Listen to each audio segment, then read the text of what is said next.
ભારતના કયા પ્રાચીન ગ્રંથમાં વૃક્ષોને સંત પુરુષ સમાન ગણવામાં આવ્યા છે? એ. વિક્રમાર્જુન વિજયંતી, બી. પંચતંત્ર, સી. વિક્રમચરિત.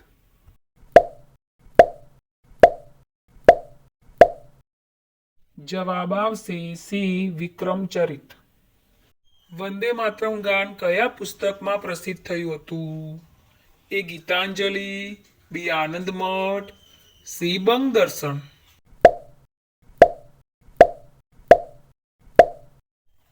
જવાબ આવશે બી. આનંદ મઠ. કયા રાજ્યમાં ખજુરાહોના મંદિર આવેલા છે?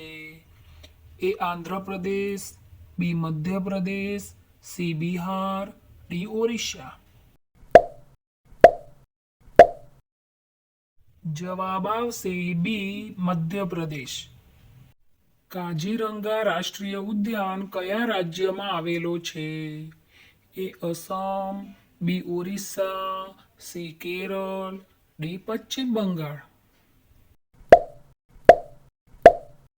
જવાબ આવશે એ. અસમ.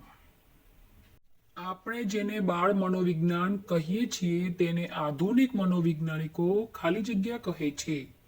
એ. શારીરિક મનોવિજ્ઞાન, બી. જન વિજ્ઞાન, સી. બાળ વિકાસ. જવાબ આવશે સી. બાળ વિકાસ. નીચેનામાંથી રૂસોની શિક્ષણ પદ્ધતિ કઈ છે? એ. પ્રોજેક્ટ પદ્ધતિ, બી. ડાલ્ટન પદ્ધતિ, સી. પ્રકૃતિવાદી પદ્ધતિ.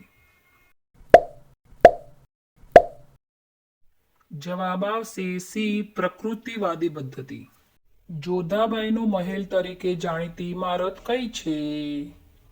એ. વિજાપુરનો દરવાજો, બી. બુલંદ દરવાજો, સી. રંગ મહેલનો દરવાજો. જવાબ આવશે બી. બુલંદ દરવાજો.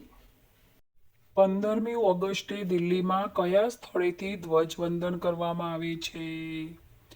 એ. કુતુબ મિનાર, બી. ફતેહપુર, સી. લાલ કિલ્લો. જવાબ આવશે સી. લાલ કિલ્લો. ગુજરાતનું રાજ્ય પંખી કયું છે?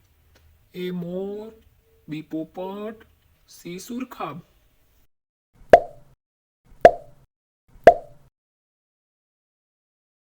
જવાબ આવશે સી. સુરખાબ. શર્મિષ્ઠા તળાવ ક્યાં આવેલું છે? એ. વિરમગામ, બી. ધોળકા, સી. વડોદરા, ડી. વડનગર. જવાબ આવશે ડી. વડનગર.